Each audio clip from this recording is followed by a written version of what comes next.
एक भी अवैध घुसपैठियों को इस देश में हम वोट नहीं देंगे।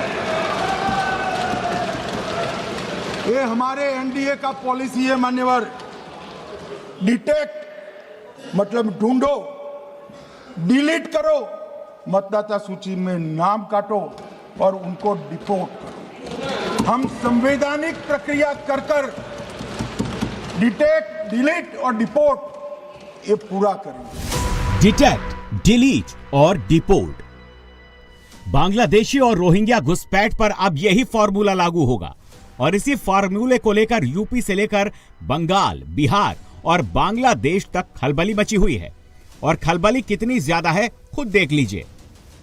मूल मुद्दा है अवैध घुसपैठियों को मतदाता सूची में रखने का। इन लोगों ने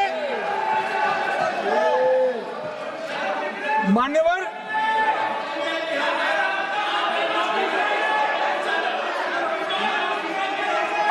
माननीय सदस्य, आप जब बोलते हैं तो इधर भी सुनते हैं, पूरे सुनने की क्षमता रखो। सर ये लोग डर गए हैं, जवाब नहीं सुन सकते हैं। इतना दिनों से देश के सामने में झूठ फैला करके इन्होंने।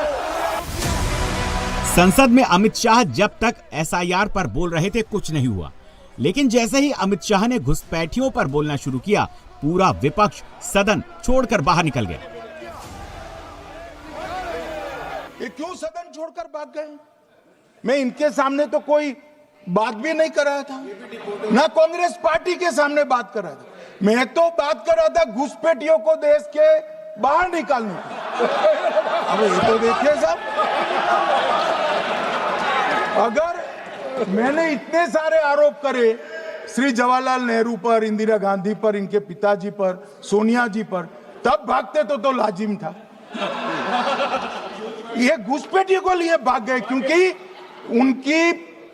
उनकी हमारी पॉलिसी है डिटेक्ट, डिलीट और डिपोर्ट। उनकी पॉलिसी है नॉर्मलाइज कर दो घुसपैठ को, उसके बाद में मान्यता प्रदान कर दो और चुनाव में मतदाता सूची में डालकर फॉर्मलाइज कर दो। मगर साहब ये लंबे समय तक नहीं चलना। मैं मेरे मन से मानता हूं, मेरे पार्टी के सिद्धांत तो है ही, मगर मैं मानता हूं कि जनसांख्यिकी में इतना बड़ा परिवर्तन देश के लिए बहुत बड़ा खतरा है।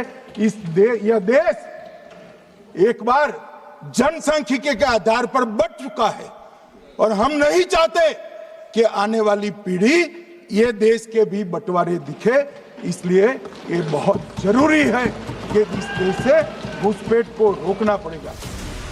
शाह संसद में जो कह रहे हैं यूपी में योगी वो ही कर रहे हैं। संसद में अमित शाह जो ब्लूप्रिंट बता रहे हैं यूपी में उसी पर इंप्लीमेंट शुरू हो चुका है। बस योगी ने डिटेक्ट, डिलीट और डिपोर्ट के बीच डिटेंशन सेंटर ऐड कर दिया है। यूपी में योगी की फोर्स डॉक्यूमेंट देख रही है, लिस्ट बना रही है। ऐसी ही लिस्ट बीजेपी भी बना रही है। ये लिस्ट बनाना क्यों जरूरी है? बांग्लादेशी और रोहिंग्या पर यूपी में घमासान क्यों मचा है, उसे एक नंबर से समझिए। साल 2004 में यूपीए सरकार ने संसद को बताया कि भारत में 1 करोड़ 20 लाख बांग्लादेशी घुसपैठ मौजूद हैं। साल 2016 में संसद में ही मोदी सरकार ने घुसपैठियों का नंबर बताया और दावा किया कि भारत में बांग्लादेशी घुसपैठियों का आंकड़ा 2 करोड़ है। इस हिसाब से 12 साल में घुसपैठियों का नंबर 80 लाख बढ़ गया। अभी 2025 चल रहा है। अगर इसी हिसाब से घुसपैठ को कैलकुलेट करें तो यह नंबर अब 2.5 करोड़ से 3 करोड़ के बीच हो सकता है। यह सिर्फ बांग्लादेशी घुसपैठियों का नंबर है। अगर इसमें रोहिंग्या ऐड कर दे तो यह आंकड़ा और ज्यादा बढ़ जाएगा, जो यूपी से लेकर राजस्थान तक, असम से लेकर मुंबई तक, बंगाल से लेकर हैदराबाद तक फैले हुए हैं। सवाल यह है कि भारत में घुसपैठिए कहां से आते हैं? भारत में इनके डॉक्यूमेंट्स कैसे बन जाते हैं?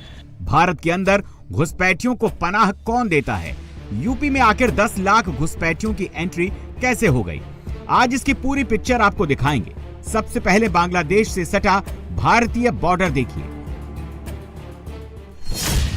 बांग्लादेश से पश्चिम बंगाल का 2217 किलोमीटर लंबा, असम का 267, मेघालय का 443, त्रिपुरा का 856 और मिजोरम का 318 किलोमीटर लंबा बॉर्डर लगता है। ये इंडिया का सबसे लंबा इंटरनेशनल बॉर्डर है। इसी बॉर्डर पर घुसपैठ का सबसे बड़ा रूट पश्चिम बंगाल, असम और मेघालय को माना जाता है। बांग्लादेश से घुसपैठ सबसे ज्यादा पश्चिम बंगाल के रास्ते होती है। इसके लिए पूरा गैंग बना हुआ है जो बांग्लादेश से लाने, फर्जी डॉक्यूमेंट्स बनवाने और किसी शहर में सेटल कराने तक का काम देखते हैं। ये गैंग कई मॉड्यूल्स के अंदर बटा हुआ है। इसका एक सिरा बांग्लादेश से जुड़ता है तो बाकी सिरे इंडिया में रहकर काम करते हैं। घुसपैठ गिरोह का पहला मॉड्यूल बांग्लादेश में होता है। इस मॉड्यूल का काम उन लोगों को आइडेंटिफाई करना है जो कमाने के लिए भारत आना चाहते हैं या किसी मजबूरी के चलते बांग्लादेश छोड़ना चाहते हैं। वो इन लोगों से मोटी रकम लेकर अवैध तरीके से बॉर्डर क्रॉस करा देते हैं, डंकी रूट से भारत की सीमा तक पहुंचाते हैं। बांग्लादेश से आए घुसपैठिए भारत में एंटर करते ही सबसे पहले भारत में मौजूद अपने एजेंट से कांटेक्ट करते हैं और इसी एजेंट को मॉड्यूल नंबर 2 माना जाता है। ये बांग्लादेशी एजेंट के कांटेक्ट में भी होता है। भारत में मौजूद मॉड्यूल नंबर 2 घुसपैठियों को बॉर्डर से लेकर पास के किसी रेलवे स्टेशन, बस स्टैंड तक पहुंचाता है। यहां से घुसपैठियों को या तो कुछ दिन ग्रामीण इलाकों में रखा जाता है या फिर कोलकाता भेज दिया जाता है। जैसे ही घुसपैठिए कोलकाता पहुंचते हैं, घुसपैठ गैंग का मॉड्यूल नंबर 3 एक्टिवेट हो जाता है और यहीं से अलग अलग राज्यों में घुसपैठ का ब्लूप्रिंट तैयार होता है। कोलकाता में मौजूद मॉड्यूल नंबर 3 घुसपैठियों को दिल्ली, यूपी, महाराष्ट्र, राजस्थान, गुजरात की ट्रेन में बिठा देता है। घुसपैठिए अलग अलग ट्रेन के जरिए अलग अलग स्टेट में पहुंच जाते हैं। अलग अलग राज्यों में पहुंचते ही घुसपैठियों की मीटिंग आखिरी एजेंट से होती है। यही एजेंट घुसपैठ में सबसे की रोल अदा करता है। मॉड्यूल नंबर 4 आखिरी पड़ाव पर पहुंचे घुसपैठिए के रहने का इंतजाम करता है। किसी झुग्गी झोपड़ी या कच्ची बस्ती में सेफ जगह दिलाता है। कूड़ा बीनना, चौकीदारी, ईंट भट्ठा, मजदूरी जैसे छोटे मोटे काम दिलवाता है। शुरुआत में सारे घुसपैठिए छोटे मोटे काम करते हैं, लेकिन कुछ दिन के बाद इनके फर्जी दस्तावेज तैयार कर दिए जाते हैं। कुछ पैसे लेकर फर्जी आधार कार्ड, वोटर आईडी कार्ड बना दिया जाता है, बैंक अकाउंट खोल दिया जाता है और ये लोग आम भारतीय की तरह रहने लगते हैं।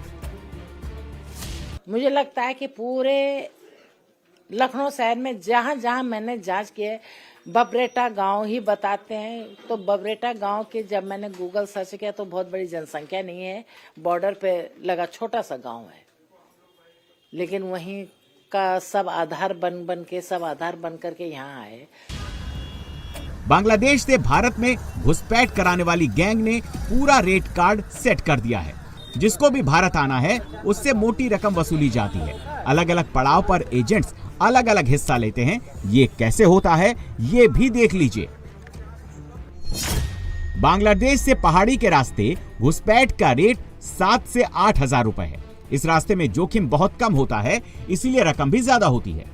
पानी के रास्ते भारत में एंट्री का रेट दलाल ने 3000 से 4000 रुपए सेट किया हुआ है। इस जंगल और नदी के रास्ते में रिस्क सबसे ज्यादा होता है। पानी के रास्ते आना भी मुश्किल काम होता है। समतल जमीन के जरिए भारत में घुसपैठ के लिए दलाल 12 से 15,000 रुपए लेते हैं। ये रास्ता सबसे आसान होता है और रिस्क भी सबसे कम होता है। बांग्लादेश से भारत आने के बाद कागजात बनाने का रेट अलग से देना होता है। दलाल फर्जी आधार कार्ड का 2000 रुपए तक वसूलते हैं। नौकरी के लिए अलग से 5 से 7,000 रुपए देने पड़ते हैं।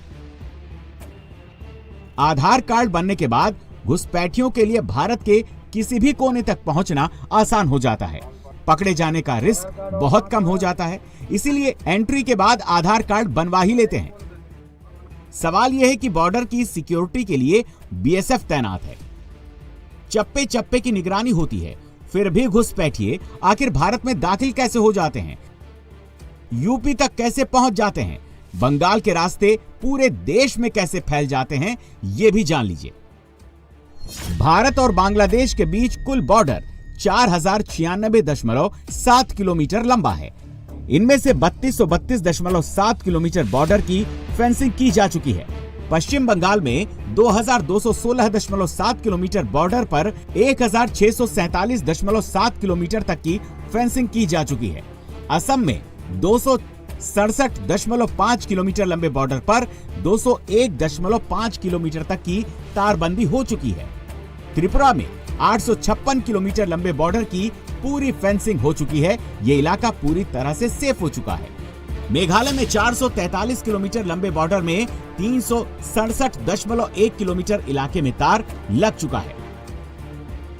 बॉर्डर के जिन इलाकों में अभी तक तारबंदी नहीं हो सकी है, उनमें से ज्यादातर वो इलाका है जहां नदी नाले हैं, या फिर वो इलाका है जहां फेंसिंग को लेकर अभी जमीन का अधिग्रहण नहीं हो सका है। अकेले बंगाल में 112 किलोमीटर का वो एरिया है जहां पर नदी नालों की वजह से फेंसिंग नहीं की जा सकती। बांग्लादेश में बैठे दलाल इसी रूट को घुसपैठ के लिए यूज करते हैं। पहाड़, नदी, नाले पार कराकर लोगों को भारत पहुंचा देते हैं।